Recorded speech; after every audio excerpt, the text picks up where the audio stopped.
Abeebembezi ba district ya Bushenyi n'abajango kunyaga no muze mubi ogurukushanyaraza emirimo ya za SACCO hamwe no kushitamira entunguka eyaba members ba SACCO ezo. SACCO eji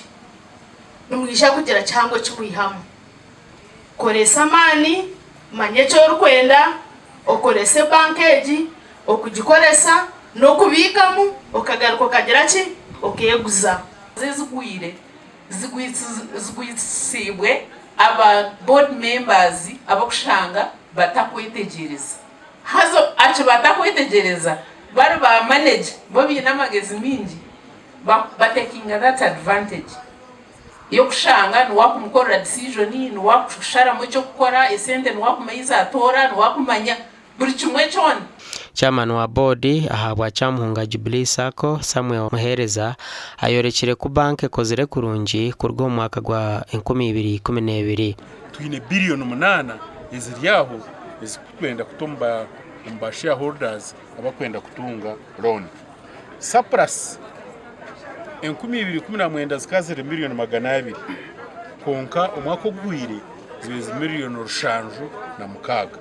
so ojunpe SACCO ekora kuri netyo mu myaka ejo kurwe 2019 kusenkumibiri abernisha orukura kigombe cha UCCSU omururengero wizoba Edward Mugizi asimire cha SACCO okugumanira etaba memba mu rukiko okubahereza obujuruzi okubaganyira umbuhereza abaho obujuruzi kiretera abantu muhimbo aketwa twemphasizinga as testimonies ensereza abantu muhimbo kandi zitakomamu ejemuzi ngumemo zikoresa abantu bakongera kubama members bakongera kunda SACCO no kugikozesa izindi SACCO no muntu mwamurambara mwarani kurufayinga kumanya munimbasa ekibiri iteki omukasheshe mu kimpereza kandi nata kukibasa mu ngambire ndeke kuyikuba burizo mwene eco cyo kubasimira kandi nico kiryo ntukozeso kwenyuma na munonga ombuherezo. Banka omwaka ogwire eyongira amani omukuhereza ba memba roni kandi ba memba basimire yonkatandika kusevinga na Kyamuhunga Jubilee SACCO nibambikira sente zanje nkuzendera nko kuzihira na wataka yo sente utakwasa kumanya muhendo aho kuza kugera yo sente no shanga kuziri yo nisima munonga Jubilee abo kujinjundisa munonga kandi kushanga ine twaza minji na munonga manager abe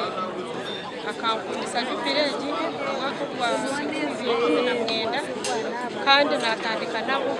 Banka ya Kyamuhunga Jubilee SACCO ekatandike 2012 kandi obwa hati eine ba membe emitwaro mwenda 1017. Kyamuhunga Jubilee SACCO yariyo nibara kweta enteroni gasha kwa Abraham Muganzi bakwerezente ucishashurire myaka 2